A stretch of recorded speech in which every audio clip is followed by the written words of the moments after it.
다음 이야기합시다. 우리 유기물 4가지 중에서 이제 탄수화물 지질을 아까 한 이야기 정도면 되고, 나머지 단백질하고 핵산은 좀 따로 빼서 정리 들어가야 됩니다. 먼저 단백질부터 살펴보자. 단백질. 단백질이라고 하는 친구는 첫 번째 단위치에 대한 정리가 필요합니다. 단위치에 아미노산이라고.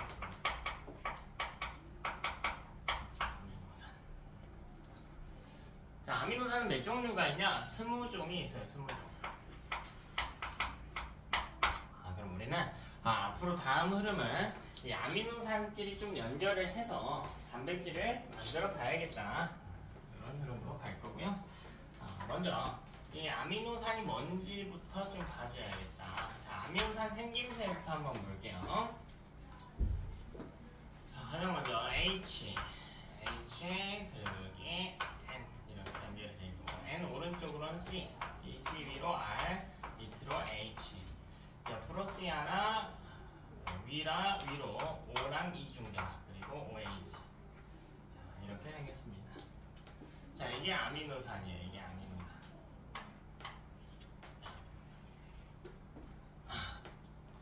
이걸 우리가 아미노산이라고 부른다. 아미노산.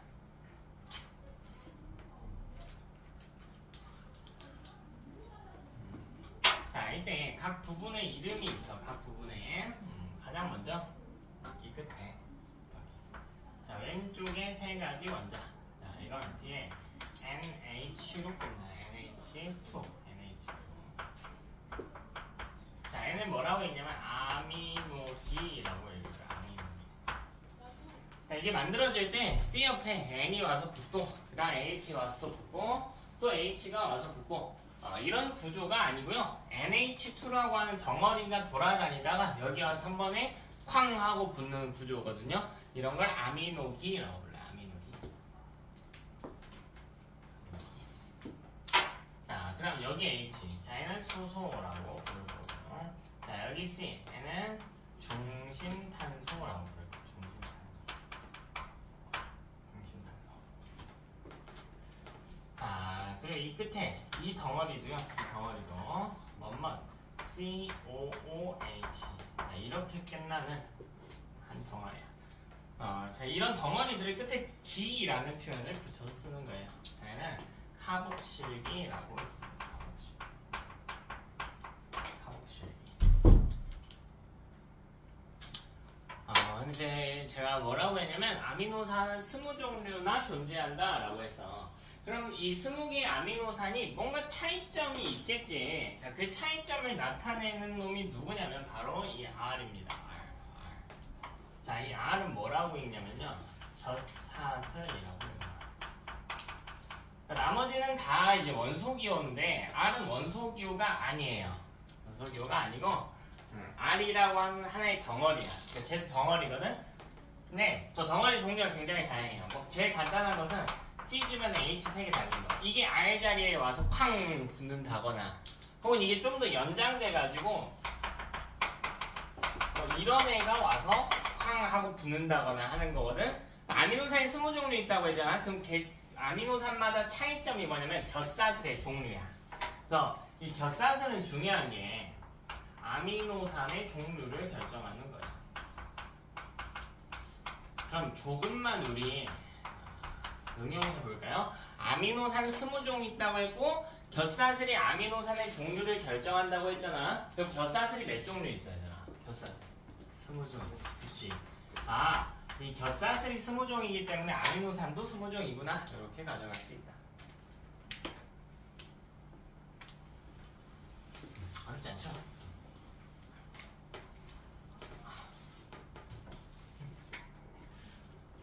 자, 그럼 이 단백질을 우리가 어떻게 만들 것인가?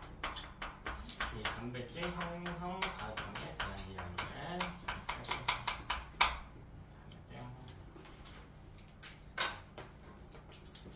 단백질을 어떻게 만들 것인가? 어떻게 만들 것인가?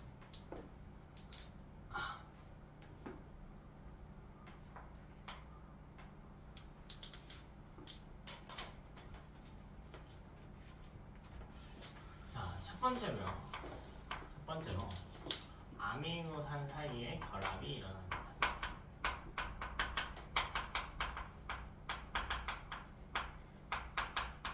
이 아미노산끼리 결합을 해줘야 돼.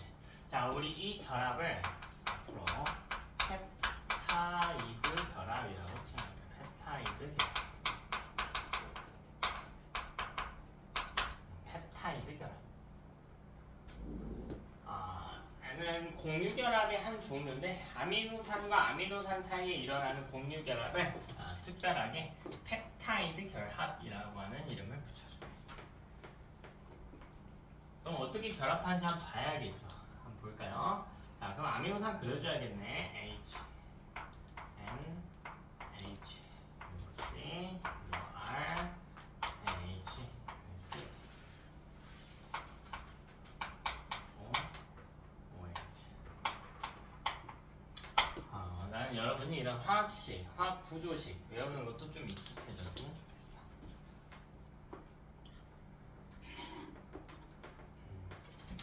이 학생들이 많이 착각하는 건데,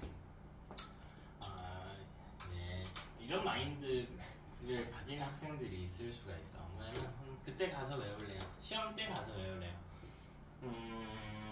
뭐 중학교식 공부는 그렇게 해서 사실 뭐 점수적으로 크게 문제가 될 거는 없어요.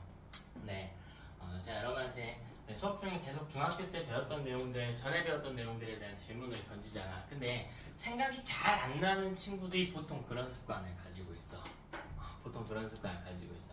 이게 중학교 때는 사실 기틀을 다져가는 과정이기 때문에 내용이 많지가 않아요. 많지가 않아요.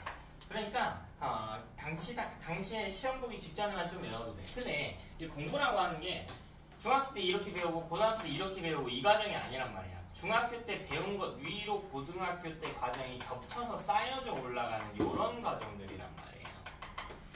겹쳐서 쌓여 올라가는 과정이야. 그래서 여러분 장기적인 기억력을 높이기 위해서 시험 때만 벼락치기식으로 그냥 단발성으로 외우는 것은 크게 여러분 공부 지능을 쌓아가는 데 도움이 되지가 않아요. 첫 번째로. 자, 두 번째로 나 안 외우고요. 그때 가서 풀래요. 이렇게 해볼까? 책 좋아하니? 서윤이니? 책 좋아하니 혹시? 안 좋아해요? 같이 읽어볼까요? 저랑 서윤이랑 이제 둘이 한 달 동안 앞으로 한 달 내에 다윈의 진화론을 한 번씩 읽고 왔다라고 해봅시다. 자, 같은 책을 읽었어요. 같은 책을 읽었어. 자, 근데 그 책에서 내용이 더 많이 보이는 사람은 저일 거예요. 저일 거예요. 왜? 그것에 대한 기초 지식들이 쌓여있기 때문이겠지. 아무래도 좀 더 그래도 뭐 학원 강사도 오래 하고 공부도 오래 하고 했으니까 좀 더 많이 보일 거야. 많이 알수록 많이 보여요. 그리고 그 과정에서 내가 배웠던 것들에 대한 복습이 이루어져.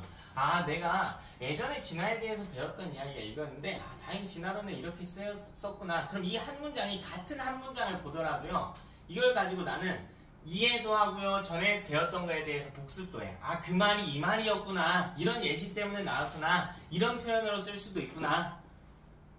다윈의 책에서 이렇게 썼는데 교과서에 이렇게 나와있으니까 약간 오역이 있구나, 이런 것들이 보인단 말이야. 여러분이 문제를 푸는 것도 마찬가지야. 암기를 하고 나서 문제를 풀었을 때 문제에서 얻을 수 있는 정보들, 그러니까 답을 맞추고 틀리고는 저는 전혀 신경 안 쓴다고 했잖아요. 여러분이 더 발전을 해야 된단 말이에요. 같은 문제를 보더라도 암기를 하고 난 친구들은 선생님이 이래서 외우라고 했구나 라고 하는 걸 한번 느껴봤으면 좋겠어. 그 과정에서 여러분의 실질적인 성장이 일어난단 말이에요. 이게 두 번째 이유고요. 세 번째 이유는 뭐냐면 외우는 것도 자꾸 해봐야 늡니다. 잘 안 되더라도 해봐야 늘어. 그러니까 지금 가서 이런 경험들이 있어요. 선생님, 제가 중학교 1학년 때요, 고등학교 거 선생님인데 다 까먹었어요. 괜찮다고요. 그때 외워봤기 때문에 내용이 기억이 안 나더라도 외우는 것에 대한 능력이 조금 더 높아져 있는 상태라고. 그래서 계속 키워가는 거예요. 그래서 이거 뭐 지금 당장 시험도 안 볼 건데 무슨 의미가 있어? 안 해볼래? 그냥 문제만 딸깍딸깍 풀어갈래? 페이지만 채워갈래? 이런 마인드로는 좀 안 했으면 좋겠어. 다 여러분 위해서 하는 거잖아, 공부가. 그래서요, 이런 것도 뭐 나중에 외워야지 하지 말고 한 번씩 꼭 외워봤으면 좋겠습니다. 자, 제가 아미노산 하나 그렸네요. 옆에 하나 더 그려봅시다. 결합하기.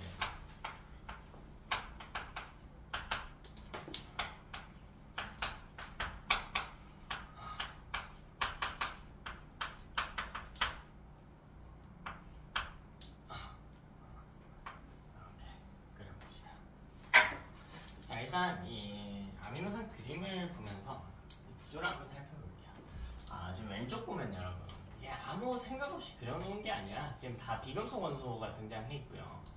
그러면 공유결합하고 있단 말이야. 공유결합선이죠. 자, 이거 그릴 때 생각을 하면서 그리면 조금 더 쉬워져요. H는 1번이야. 그러니까 첫 번째 계도에 전자 하나 있고 끝이에요. 그럼 전자 하나가 부족하니까 수소 주변으로는 결합선이 하나 있어야 돼. 이와 같이. 자, 질소는 7번이기 때문에 이 5에 배치를 하게 됩니다. 그러면 질소는 주변에 결합선이 3개가 있어야 돼요. 이렇게 3개 있죠. 결합이 예쁘게 되어 있지. 자, C는 6번이기 때문에 이 4에 배치를 하게 되고요. 전자 4개가 필요해요. 결합선 4개가 필요해요. 하나, 둘, 셋, 넷. 4개 있죠? 자, 이 오른쪽 탄소 기준으로도 마찬가지야. 하나, 둘, 셋, 4개가 존재한단 말이지. 보여요? 그렇게 지금 모두가 안전한 배치를 하고 있는 거야. 난 지금 뭘 하고 싶냐면 여기는 이 아미노산 덩어리와 이 아미노산 덩어리를 연결하고 싶어요. 근데 연결을 못합니다. 자, 왜 못하냐면, 자, 연결 어디다가 할 건지만 보여줄게. 탄소랑 질소 연결할 거야. 근데 탄소는 결합선이 4개 있어야 돼요. 질소는 3개 있어야 돼. 근데 이미 4개, 3개가 꽉 차 있는 상태죠. 여기다가 결합을 더 하게 되면 이 구조가 망가진단 말이야. 탄소 주변으로 결합선이 5개가 되기 때문에 이게 안 돼요. 그래서 뭘 해야 되냐면, 이렇게 생각하면 돼. 여러분이 남들과 잡을 수 있는 손이 4개가 있다고 해볼까요? 근데 그 4개가 이미 다른 친구들하고 다 잡혀져 있어. 그럼 새로운 친구와 손 못 잡는단 말이지. 잡으려면 어떻게 해야 되냐면 기존에 잡고 있던 손 하나를 놔버려야 돼요. 탄소도요. 결합선이 지금 4개가 꽉 차 있으니까 다른 친구랑 결합을 더 못해. 그래서 어떻게 할 거냐면 여기 잘라버릴 거야. 왜? 우리 지금 뭐하고 있냐? 아미노산끼리 결합하려고 하거든.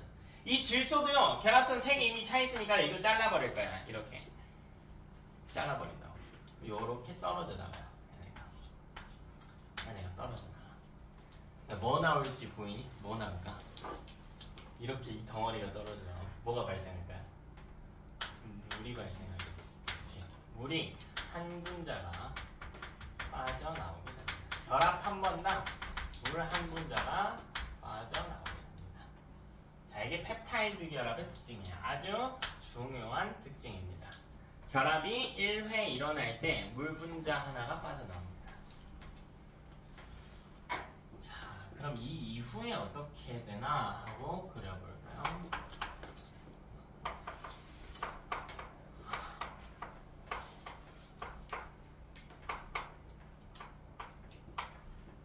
여기 5가요. 수직으로 돌아섭니다. 여기까지는 신경 안 써도 돼요. 실제로는 좀 돌아요. 반대쪽 수소랑 최대한 멀리 배치하려고 그런 건데 돌고요. 자, 그리고 여기에 새로운 결합이 형성이 됩니다. 새로운 결합. 자, 그리고 N과 손을 잡게 돼. N 위에 있던 이 수소는 돌아가지고 밑에 쪽에 이렇게 그리고 여기 C, R, H, C, O, O, 이렇게 된다고. 자, 이게 펩타이드 결합입니다. 펩타이드 결합. 아미노산 사이 결합. 자, 그럼 두 번째로 자, 아미노산 2개만 있으면 안 되고요. 계속 결합해야 돼. 수십 개, 수백 개까지 연결해야 돼요. 그래서 뭐 할 거냐면 이 펩타이드 결합을 반복할 거예요.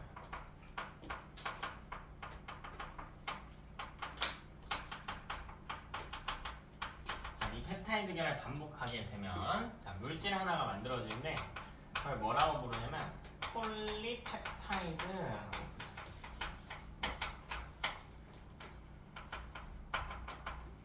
폴리펩타이드가 형성됩니다. 이제 접두사로 폴리라고 하면 얘는 수십 개의 라는 뜻을 가져요. 그래서 수십 개의 펩타이드 결합이 있다라고 해서 폴리펩타이드 물질의 이름을 칭합니다. 폴리펩타이드라고. 자, 아미노산이 그려보면 아미노산은 종류가 다양하다고 했잖아. 그러니까 모양도 막 다양하게 그려봅시다. 뭐 네모도 있을 거예요. 아미노산 20종 있다고 했으니까 얘 쭉 이어집니다. 자, 이걸 우리가 폴리펩타이드라고 부른대요. 이 덩어리가 폴리펩타이드. 그럼 끝난 거 아닌가요? 결국 이 아미노산 덩어리가 이런 아미노산 덩어리를 아미노산 중합체라고 불러요.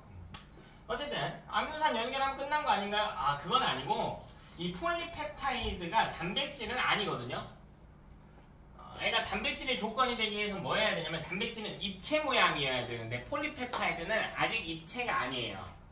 뭘 할 거냐면 이 폴리펩타이드가 꼬이게 될 거야.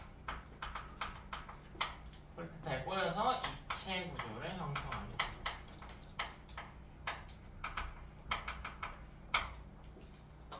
그럼 이게 단백질과 같은 표현이 됩니다. 단백질 형성과 같은 표현.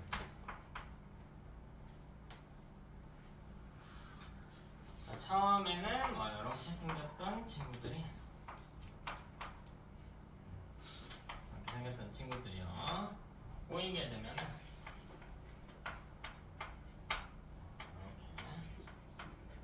이런 식으로 꼬이게 됩니다. 이걸 우리가 단백질이라고. 자, 이게 중요한 거. 자, 이게 왜 꼬이냐를 좀 이해하면 되는데, 꼬이는 이유는 아미노산마다 전하가 다르기 때문이에요. 실제로는 거의 다 음전하게 뜨는데, 비유적으로 이야기를 해볼게요. 비유적으로. 자, 내가 이렇게 붓을 3개를 놓을게. 자, 이 셋 다 만약 마이너스라고 해볼까? 마이너스면 서로 어떻게 해? 이런게지. 그럼 일직선상에 있으려고 하겠죠. 직선상에. 서로 걸어야 되니까. 근데 이번에 이렇게 해볼게. 자, 얘는 중성이고요. 얘는 플러스고요. 이건 마이너스라고 해볼게. 이렇게 줄로 연결된 친구들이. 그럼 이때 플러스랑 마이너스는 서로 어떻게 해버려요? 끌어당겨버리지. 애가 왔다고 해볼까요? 애가 이렇게 온단 말이야. 이러면서 꼬이는 거야. 무슨 말인지 알겠어? 그럼 이 꼬이는 모습이 달라지는 이유는 NM마다 전하가 다르기 때문이야. 근데 이 구슬 하나하나가 누구니? 아미노산이죠. 아미노산. 그래서 어떤 아미노산이 얼마만큼의 전하를 띄고 있는 아미노산이 오느냐, 몇 개가 오느냐, 어디에 오느냐, 이런 것들에 의해서 입체적으로 어떻게 생겼을지가 결정이 되는 거야. 자, 이걸 우리가 뭐라고 표현할 거냐면 아미노산의 수, 계열, 종류. 자, 이 3가지 요소입니다. 자, 이 3가지에 따라 입체 구조가 결정이 된다. 근데 입체 구조가 결정이 된다. 이건 무슨 말과 같냐면 이건 단백질의 종류 혹은 기능을 결정한다와 같은 표현이 됩니다.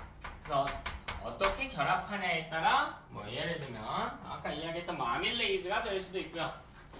뭐 인슐린이 될 수도 있고 하단 말이에요. 단백질 이름이 달라지죠, 종류가. 근데 단백질마다 기능이 다르니까 기능이 달라진다라고 할 수도 있지.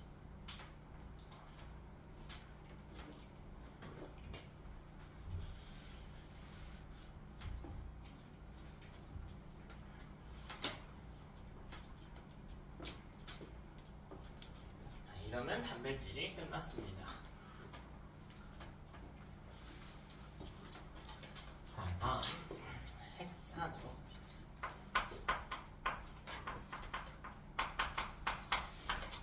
핵에 있는 산성 물질이란 핵산.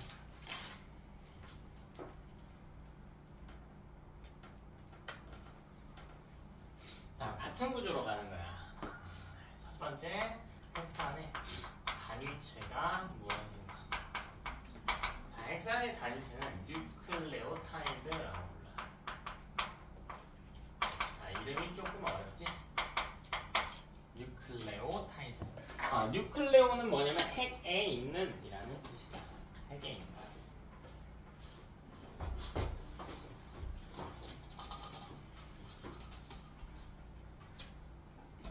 핵에 있는 이라는 뜻이야.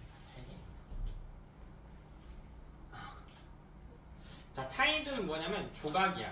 아까 핵산이 뭐라 그랬냐면 핵에 있는 산성물질이라고 했단 말이야. 그걸 만들기 위해서 필요한 단위체가 있겠지. 뭔지 모르겠지만 있겠지. 핵에 뭔가 작은 조각들이 있을까. 이런 조각들이 얘네가 합쳐져 가지고 핵산을 만든다고. 그래서 이름이 뉴클레오타이드예요. 단위체가 핵에 있는 작은 조각이라는 뜻이야. 작은 조각. 자, 얘는 몇 종류냐면 8종류 있어요. 자, 어떻게 8종류인지 얘는 이유까지 이야기할 거야. 아미노산 이유가 결사슬 때문이었고 얘는 이유가 있는데 지금은 설명하기 좀 어려우니까 일단 내용하고 다시 돌아올게요. 2줄 정도 남겨놓을게요. 2줄 정도. 2줄 남겨놓을게요. 자, 그럼 이때 우리 정말 중요한 건 바로 이 뉴클레오타이드. 대체 이 뉴클레오타이드가 무엇인가요? 대체 뉴클레오타이드는 무엇인가요? 자, 얘는 물질인데요. 인산이라고 하는 물질과 당과 염기, 이 세 가지 물질이 1대1로 결합한 물질. 이게 뉴클레오타이드. 인산, 당, 염기가 1대1로 결합한.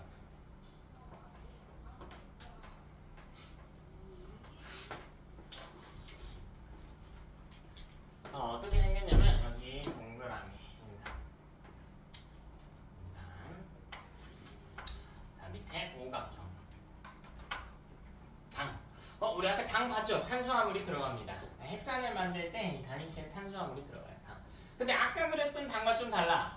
아까는 육각형이었거든요. 지금은 오각형입니다. 그러니까 인산이에요. 인산은 한 종류밖에 없어. 한 종류. 자, 그리고 여기는 당인데요. 오각형이지. 오각형을 뭐라 부르냐면 오탄당이라고 부르요. 네, 정확히는 탄소가 5개 있다라고 해서 오탄당이에요. 내가 아까 포도당 이렇게 육각형으로 보이잖아. 포도당 분자식이 C6H12O6거든요. 탄소가 6개면 육각형이야.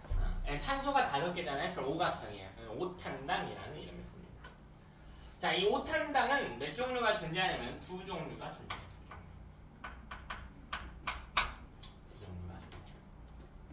자, 그럼 오른쪽에 염기가 와서, 자, 이렇게 생긴 염기가 와서 결합을 하는데, 자, 이 염기는 5종입니다. 총 5종. 그래서 여러분이 이 뉴클레오타이드를 조립을 한다라고 생각을 해보면, 인산 자리에는 어차피 종류 하나밖에 없으니까 인산 넣고요. 오탄단 2개 중에 하나를 끼워 넣는 거고, 염기 5개 중에 하나를 끼워 넣는 거예요. 그럼 만들 수 있는 조합이 몇 개냐면 10개지, 10개. 오늘 아까 8개라면서요. 8개예요. 실제로는 8개예요. 그 10개가 모두 성립 가능한 조합은 아니거든요. 안 되는 조합이 2가지가 있어서 8개인데, 그 이야기는 이따가 이어서 할게요. 이렇게 되어 있다.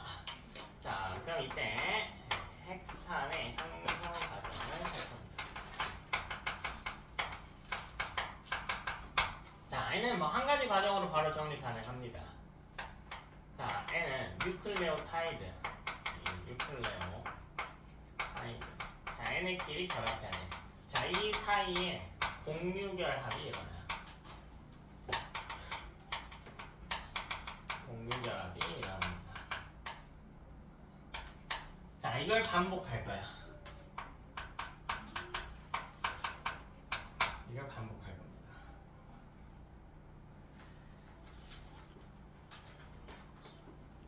자, 그럼 뭐가 만들어지냐면 폴리뉴클레오타이드라고 하는 게 만들어져요.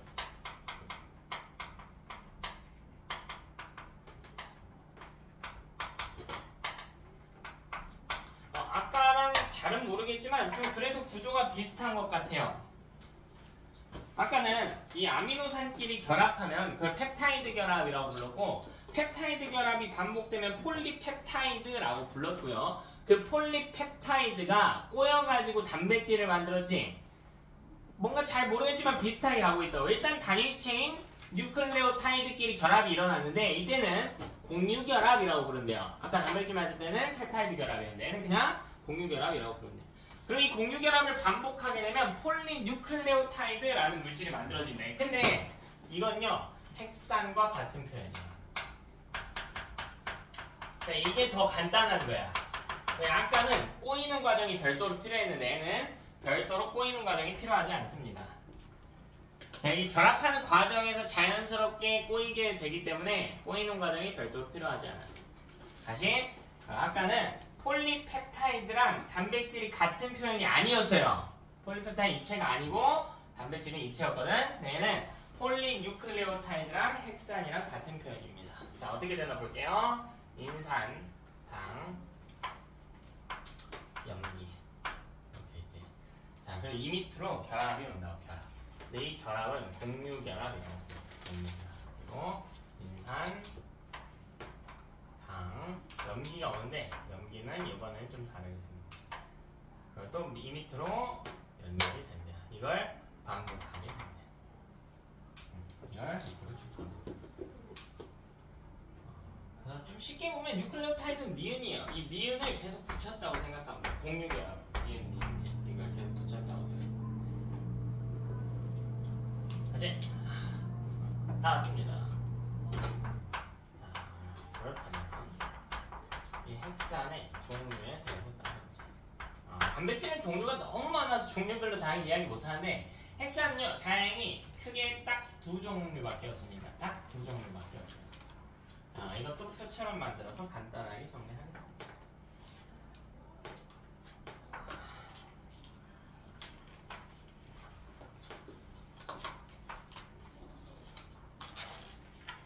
자, 첫 번째로 DNA라고 하는 게 있어요. DNA. 익숙하죠? 우리한테 꽤 익숙하고요. 자, 그리고 별로 익숙하지 않을 것 같아요. RNA라고 부르는 물질도 있고.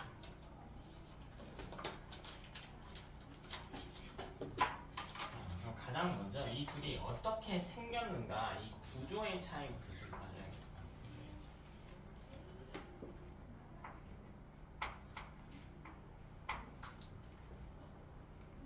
구조의 차이. 자, 먼저 DNA부터 볼게요. 뉴클레오타이드 하나 그려주겠지.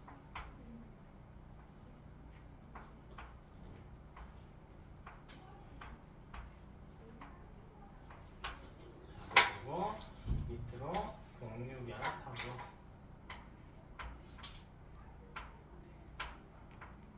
여기도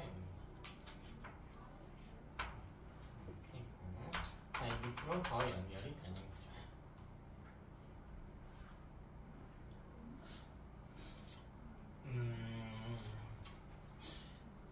근데 우리가 DNA를 뭐 과학책에서 배운 적이 없겠지만 또 이 미디어에서 그림은 몇 번 봤을 거란 말이죠. 그거랑 너무 다르게 생겼지. 지금 너무 다르게 생겼지 않아? 왜 너네가 이 미디어에서 봤던 DNA 그림은 이렇게 생긴 거니까 이렇게 생겼어요. 그 아니야, 그치? 이렇게 생긴 거 많이 봤잖아. 1회전당 10개의 선이 들어가면서 이렇게 생겼어. 이건 아무 봐도 아닌 것 같단 말이지. 얘랑 얘는 매칭이 안 돼요. 자, 왜 매칭이 안 되냐면 실제로는 이렇게 한 가닥만 있는 게 아니고 옆에 한 가닥이 더 있어요. 인산, 당, 그리고 염기가 와서 붙는데 이번엔 왼쪽으로 붙을 거야. 자, 그리고 염기의 구조가 서로 맞물리게 생겼어. 정확히는 한쪽이 좀 더 크고요, 한쪽이 작게 생겼는데 거기까지는 신경 안 써도 됩니다. 정확히는 한쪽이 더 커요. 자, 여기도 밑으로 공유결합하는 거고요. 다시 인산, 당, 그리고 염기. 여기도 한쪽이 더 큽니다. 꼭 왼쪽이 클 필요는 없어. 모양은 낼 필요 없어요. 모양은 이렇게 생긴 게 중요한 게 아니고 이건 고정이 아니고 이건 문제마다 다르게 나오고요. 서로 맞물리게 생겼다는 게 중요한 거예요. 서로 맞물리게 생겼어. 이렇게 생겼어. 그러니까 니은자가요, 이 일자로만 연결된 게 아니고 마치 복사슬 구조 마냥 두 줄로 연결이 됐다고. 이렇게 연결이 됐다. 그래도 얘랑 얘는 좀 다른 것 같은데, 그지? 여기 이걸 쭉 연결하면 사다리처럼 생겨있겠지. 이거를 끝단을 잡고 살짝만 꼬아볼까요? 그럼 이렇게 생기게 돼요. 이게 DNA의 생김새의 원리야. 꼬아서 그리면 그림 못 그리니까 이렇게 펴서 그려놓은 겁니다. 억지로. RNA는 어떤 차이가 있냐면 DNA랑 다르게 저렇게 두 줄로 연결된 게 아니고요, 한 줄로 연결됩니다. 여기서 공유결합 당연히 하고 있고.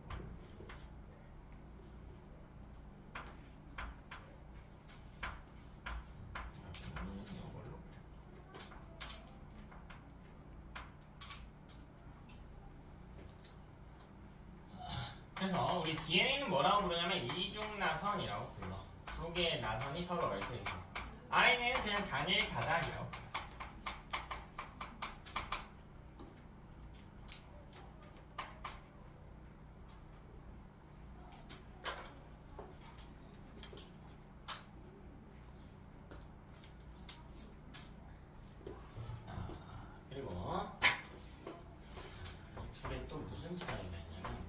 수의 차이만 있는 게 아니고 당의 차이라서 당의 차이. 둘 다 당 똑같이 생겼는데요. 구조는 거의 똑같은데 이름이 달라. 자, 이 당의 이름은 디옥시 리보스예요.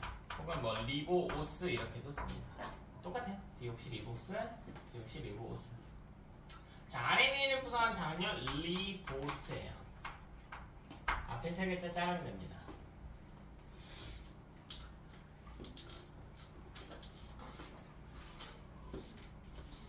저기 뭔지 한번 볼게. 가장 먼저 여러분 D. 자, 리보스가 원본이라고 생각하세요. 자, 이 오각형 안에 이 오각형을 리보스라고 부르는데 이 안에 많은 원소들이 있어. 뭐 C도 있고 O도 있고 H도 있고 많이 있거든. 근데 D가 뭐냐면 D는 제거하다라는 뜻을 가져요. 접두사로. 옥시는 뭘까? 옥시는 뭘까? 그렇지, 산소죠. 옥시즌. 그럼 리보스에서 여기 O 하나 땅랑 하나 지워놓은 게 디옥시 리보스야. 그러니까 이름이 어려워 보이는데 별거 아니야. 리보스에서 산소 하나 제거한 거예요. 그래서 모양은 똑같아요. 아주 작은 차이라서 이름이 다르. 근데 이게 이름 외우기 어려운 게 아니고 이름을 다시 천천히 읽어보면 디옥시 리보스. 자, DNA 한번 볼게요. 앞에 D죠. D. RNA 볼게요. R이죠. 리지. R로 시작한단 말이에요. 리보스도. 이게 억지 부리는 게 아니라 실제 이름이 그래. DNA가 뭐냐면 디옥시리보스 뉴클레익 애시드예요. 이게 뭐냐면 당의 종류가 디옥시리보스인 핵산이라는 뜻이야. 애초에 뜻 자체가. 그러니까 이름 보면 바로 매칭이 된다고. D로 시작하니까 당이 디옥시리보스구나. 자, 그 다음 여기가 염기 볼게요. 자, 염기는 총 5종류가 있다고 했는데 DNA를 만드는 데 쓸 수 있는 염기는 4종류야. 아무 염기나 쓸 수 있는 건 아니고요. 5개의 염기 중에 DNA 만들 때는 4개만 쓸 수 있어요. 자, 이름 박아드릴게요. 자, 여기 쓰는 염기 A입니다. 자, 그 A 반대쪽에는요 무조건 T가 있어요. A가 좀 더 커요. 자, 여기 G고요. N은 C입니다. 자, 이게 염기의 이름이야. 자, 먼저 볼게. A는 아데닌이라고 해요. 아데닌. 자, 그리고 따로따로 외우지 말고 이렇게 세트로 외울게. A의 짝꿍은 누구냐면 T예요. T. 타이민. 자, G는 뭐라고 읽냐면 구아닌이라고 해요. 구아닌. C는 사이토신이라고 있습니다. 자, G랑 C도 짝꿍입니다. 자, DNA는 이중나선이 내려오기 때문에 내려와서 서로 2개의 가닥이 결합할 때 염기와 염기 사이에도 결합이 형성이 돼야 되는데 아무랑이나 결합할 수 있는 게 아니고 구조적으로 맞물리는 염기끼리만 결합이 가능하대. A 옆에는 무조건 T가 와야 된대요. T 옆에는 무조건 A가 와야 된대. G 옆에는 C가, C 옆에는 G가. 자, RNA를 구성한 염기는요 비슷해요. A, G, C. 이거는 공통이야. 근데 T가 없어. 대신 누가 있냐면 U가 있어.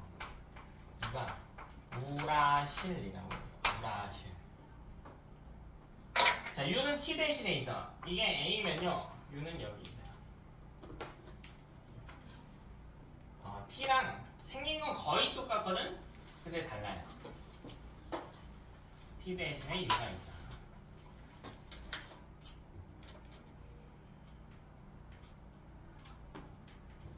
잠깐 여기 줄로 들어와서 우리가 핵산의 단위체가 8종류인 이유를 살펴봅시다. 근데 핵산이 2종류니까요. 하나씩 살펴보자. 그럼 먼저 내가 DNA를 만들려고 그래. 그럼 뉴클레오타이드가 필요할 거예요. 그럼 DNA를 구성한 뉴클레오타이드를 여러분이 만든다고 생각해보자. 레고 조립하듯이요. 그럼 인산이 있어야 될 거고 이 밑에 당을 끼워야겠지. 당을 끼워야 될 거 아니야. 근데 DNA 만든다고 했잖아요. 그럼 당 뭐 끼워야 돼? 당 뭐 끼워야 돼? DNA 만드냐면 당 이름 뭐래? 디옥시. 그러니까 이 자리에 디옥시리보스가 와야 되는 거야. 이해되니? 그리고 염기 자리에 여러분이 원하는 거 끼우면 돼요. A 끼워도 되고 T 끼워도 되고 뭐 끼워도 되고 G 끼워도 되고 C 끼워도 되는데 그럼 이렇게 만든 이 뉴클레오타이드는 몇 종류일까? 4종류죠. 4종류지. 문제를 잘 봐야 돼. DNA의 단위체 뉴클레오타이드는 4종이야. 헥산의 단위체가 8개인 거고요. DNA의 단위체는 4종입니다.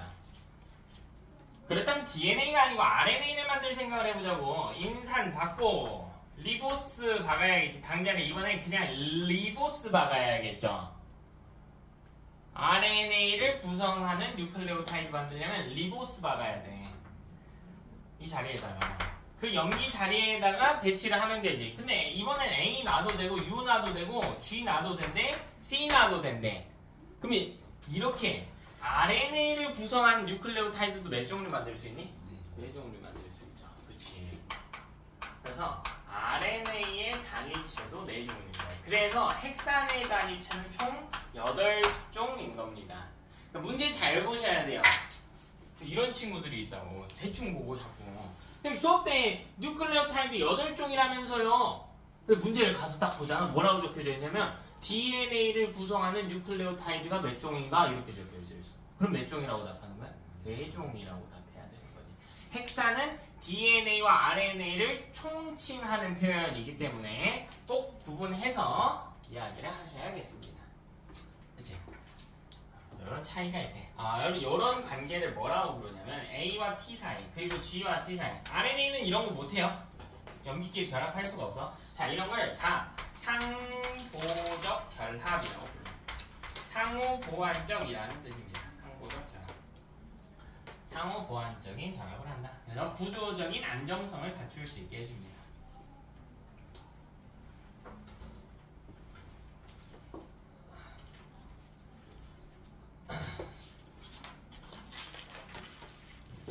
다음 이 구조에 대한 이해를 조금만 더 해볼게요.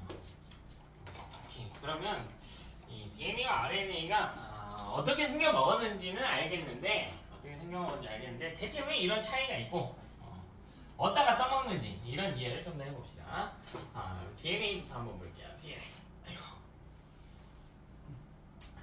자, DNA 보면 인산당 염기야. 근데 이 왼쪽 라인을 보면요.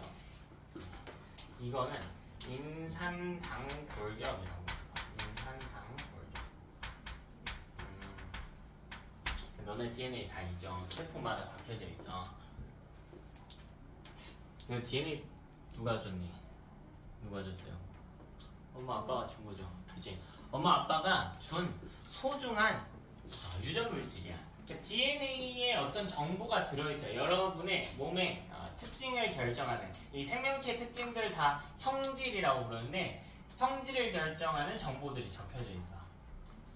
DNA를 그래서 뭐라고 생각할 거냐면 우리는 부모님이 여러분한테 적어주신 유전 정보, 우리 딸, 아들 눈꺼풀 모양은 어떻게, 또 뭐 근육의 양은 어느 정도로, 키는 어느 정도로, 적혈구 모양은 어떻게, 피부색은 어떻게. 자, 이렇게 적어준 소중한 노트의 원본 정도가 되는 게 DNA입니다. 근데 보면 우리 노트 보면 책 같은 거 보면요 이렇게 돼 있잖아. 이거 좀 적절하지? 요거 책 보면 이렇게 돼 있죠. 자, 그럼 여기 책등 부분이 있지. 자, 여기에 어떤 정보가 있는 건가? 그건 아니죠. 그치? 자, 인산달골격은 아무런 정보가 없어. 얘는 유전 정보가 없어요. 그러니까 정보라고 하는 것은 뭔가 다양하게 나타낼 수 있어야 되는데 어차피 인산이랑 디옥시리보스가 반복인데 무슨 정보가 있겠냐고. 사람마다 DNA가 다른 이유가 뭐냐는 거야. 근데 인산당 골격은 똑같다고요. 똑같아. 근데 그 차이가 뭐냐면 여기 염기서열이야. 이 염기서열이 유전 정보를 결정합니다.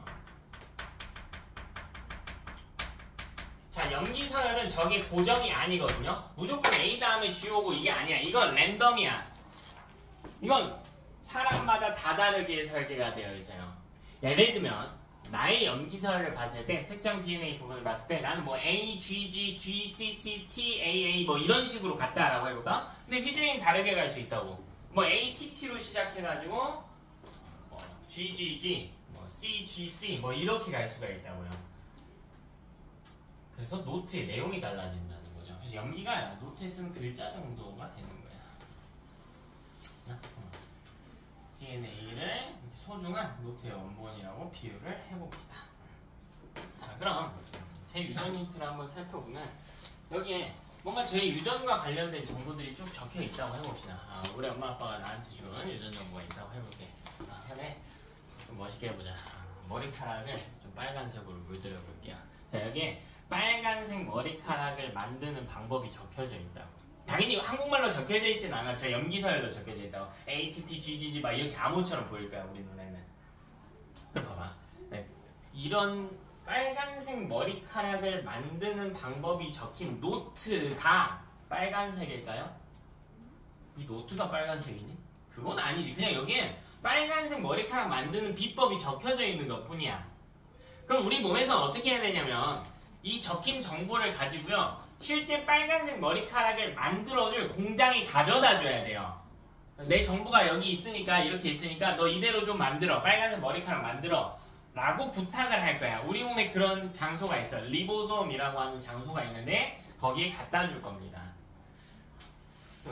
DNA는 노트의 원본이라고요. 진짜 너무 소중한 원본이야. 손상되면 안 돼요. 그러면 이 소중한 원본을 그냥 공장에 이렇게 갖다 줄까? 아니지. 혹시 거기서 찢어 먹으면 어떡해? 우리 평생 써야 되는데 DNA. 거기서 찢어 먹으면 어떡해요? 그래서 갖다 줄 때 이걸 보존하기 위해서 원본의 형태를 보존하기 위해서 그냥 이 부분만 원하는 부분만 필요한 부분만 복사를 할 거야. 복사기에 넣어가지고. 그럼 그 부분만 갖다 준단 말이야. 그러면 유전 정보가 적힌 원본이 있고 사본이 있는데 DNA가 바로 그 원본의 꼴이 되는 거고 RNA는 사본의 꼴이 되는 거야. 그러니까 우리 책을 봐도 마찬가지라고. 이 책을 보면 원본은 보통 이렇게 양면으로 인쇄가 되어 있지. 근데 내가 필요한 부분만 이 부분만 필요해 지금. 나 지금 빨간색 머리카락만 만들면 돼. 나머지는 만들 필요가 없어. 그럼 이 부분만 복사하면 걔는 단면의 구조인 거잖아. 사본은 보통 단면의 구조를 띈단 말이에요. 이게 DNA가 두 가닥이 서로 맞물리고 있는 게 마치 양면처럼 보이는 거고 RNA는 사본의 개념인 거야. 이게 사본이야, 사본. 그러니까 단일 가닥의 형태로 되어 있는 거예요. 이걸 표현을 어떻게 했을 거냐면 이 둘의 역할 차이가 있단 말이야. DNA는 오로지 뭐 하냐면 유전 정보를 저장만 하고 있어요. 이거 가지고 뭐 안 할 거야. DNA 가지고. 원본이니까요. 보관만 하는 거예요. 보관만. 그럼 아까 리보솜인가 뭔가 뭐 어디 뭐 단백질로 만들어주는 공장에 갖다 주는 건 RNA라고 했단 말이야. 이건 그래서 뭐라고 부를 거냐면 유전 정보를 전달한다라고 이야기할 겁니다. DNA 내에 정보를 저장하다가 필요하면 RNA의 형태로 복사본을 만들어서 유전 정보를 전달을 한대. 이런 역할의 차이가 있다. 그 기능의 차이를 보게 되면 왜 구조적인 차이가 저렇게 되는지도 알 수 있습니다.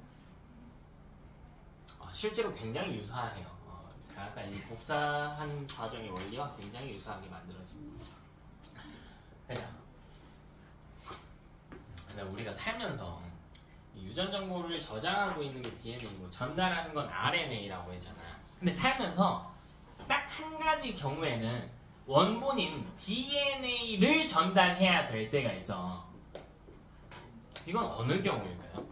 살면서 딱 한 가지 경우에 내 유전 정보를 어딘가에 전달할 때 RNA가 아니라 DNA의 형태로 전달해줘야 될 때가 있어. 언제일까? 아이 낳을 때예요. A한테 내 정보를 전달하고 싶은 거야. 우리 중3 때 이제 감수 분열 아직 안 배웠을 수 있겠구나. 유전한 친구들은 배웠을 거고, 그죠? 배울 텐데 엄마와 아빠의 유전 정보의 절반씩을 자식한테 물려줄 거거든요. 야, 근데 자식한테 복사본 줄래? 아니죠. 자식도 원본이 필요할 거 아니야. 내 원본의 일부를 자식한테 건네준단 말이야. 네? 그래서 자식한테 전달하는 것만 DNA예요. 종종 이제 내신 때 나오는 납치 문제인데 그런 사소한 것들은 내신 때 가서도 합시다. 자, 타입 오늘 계산 문제 연습만 좀 합시다. 계산 문제 연습 조금만 할게요.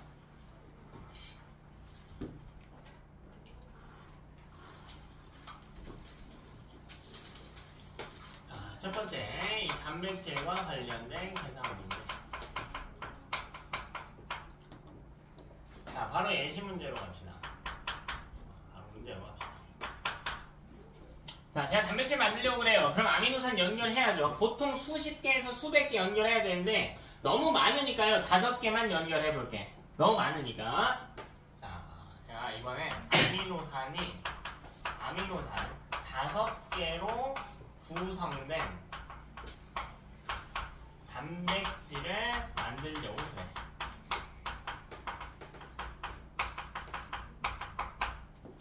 아미노산 5개로 구성된 단백질을 만들려고 그래.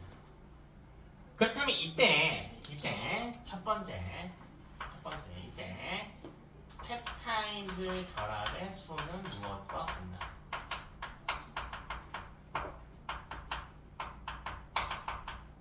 펩타이드 결합의 수. 자, 어려운 거 아니고요. 그림 그려보면 되지. 아미노산 하나, 둘, 셋, 넷, 5개. 5개. 이거 뭐 하냐면 연결만 한대요. 연결만. 근데 끝과 끝은 연결 안 하거든? 몇 개니까? 몇 개?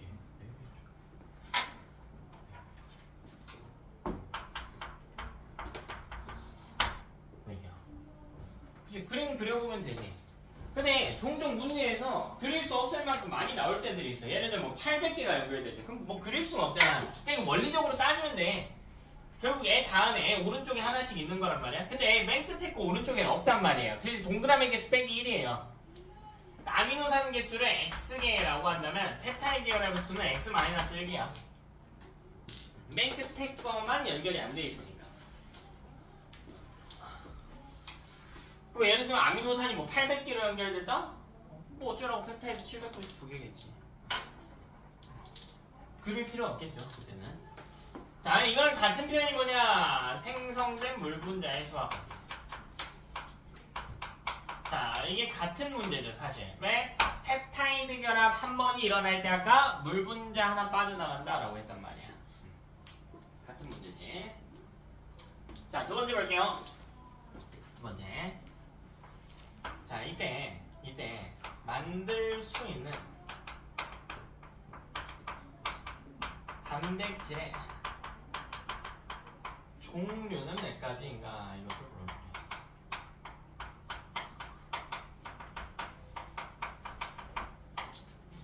종류. 또 몇 개인지 한번 찾아봅시다. 그럼 똑같이 볼까요? 하나, 둘, 셋, 넷, 5. 근데 우리 아까 단백질의 종류가 무엇에 의해 달라진다고 했냐면 아미노산의 종류, 수, 배열에 의해 결정이 된다라고 했습니다. 그러니까 너네가 조립한다라고 생각하면 돼요.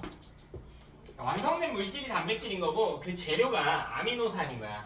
근데 내가 쓸 수 있는 재료인 아미노산은 몇 종류입니까? 아미노산 몇 종류라고 그랬어요? 그치, 20종류라고 했잖아.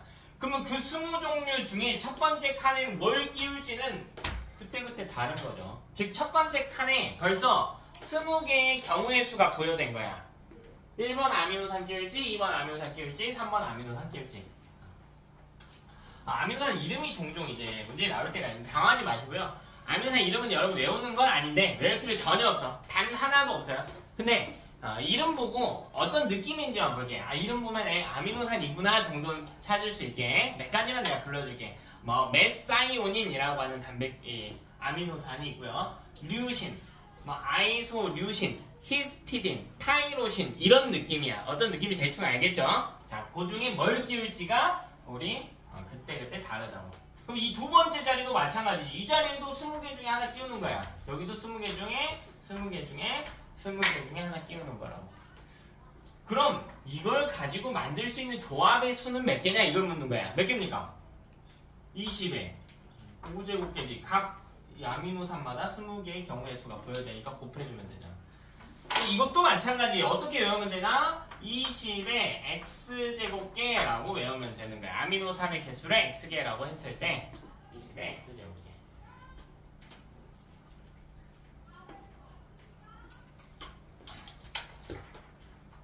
그치?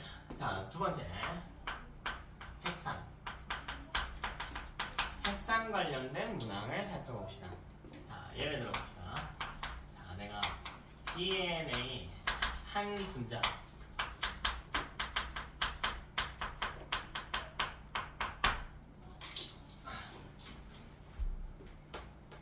DNA는 이중 나선이지. 이 전체 구역 내에 한 분자 내에 아데닌의 비율이 23%일 때 나머지 염기의 비율을 구해봅시다. 나머지 염기의 비율.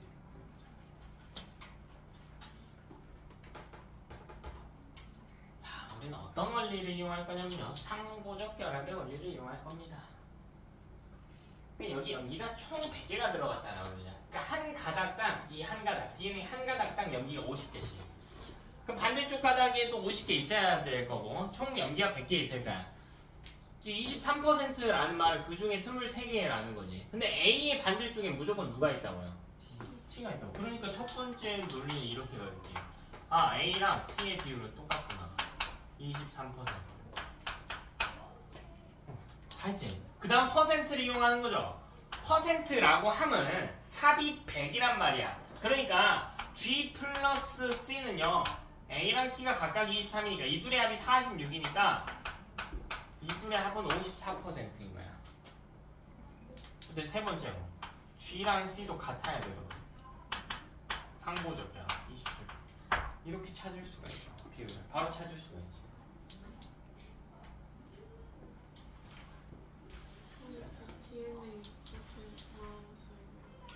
DNA 한 분자. 얘네 한 분자 내에 아데닌의 비율이 23%.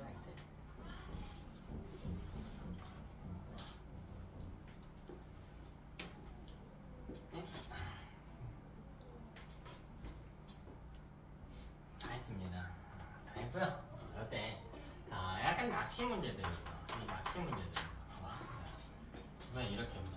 자, DNA 한 가당 내에 아데닌이 한 가당 내에 아데닌이 22%.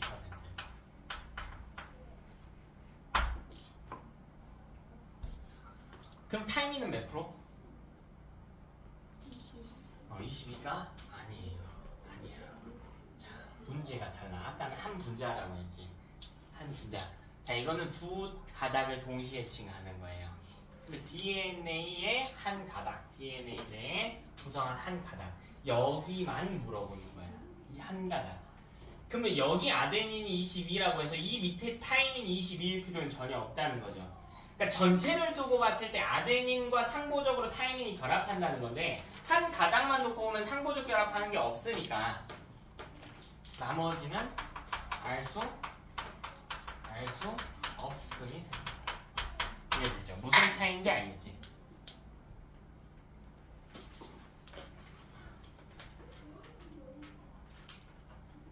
무슨 차이인지 알겠죠? 그러면 RNA도 마찬가지겠지. RNA도 당연히 한 가닥이니까 애초에 단일 나선의 형태로 구성이 되어 있기 때문에 나머지 염기의 비율을 예측하는 게 불가능합니다. 이 원리적으로 살펴보면 이중 나선 형태에서만 찾을 수 있겠다. 됐죠? 오늘 수업은 여기까지 하고요. 내용 다 했는데요. 교재 한번 보시면 제가 살짝 넘어가는 게 몇 가지 있는데 여러분 조금 읽어보면 좋을 것 같아요. 이번 주 많지 않으니까.